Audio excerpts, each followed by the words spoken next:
సర్వజ్ఞుడు ఆయన. ఇక్కడ ఉంటాడు, అమెరికాలో ఉంటాడు, ఆస్ట్రేలియా ఉంటాడు, ఆఫ్రికాలో ఉంటాడు, నైజీరియాలో, అన్ని చోట్ల ఉంటాడు ఆయన. ఆత్మస్వరూపి. ఆత్మకు రక్తం ఉందా? ఉండదు.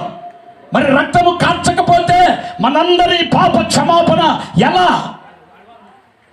అందుకే ఆ దేవుడు తన మహిమను వదిలిపెట్టి, పరలోకాన్ని విడిచిపెట్టి, రక్తమాంసములలో పాలివాడై పరిశుద్ధాత్మ శక్తి కమ్ముకనగా కన్య మరియ గర్భము ధరించి ఒక నరుడు రావలసిన మార్గము స్త్రీ గర్భమును ఎంచుకొని ఆ గర్భములో నుండి ఆయన వచ్చాడు.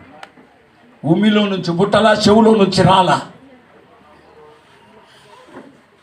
స్త్రీ గర్భము ఆ మార్గంలోనే వచ్చాడు. నరులను రక్షించడానికి నరుడుగా వచ్చాడు.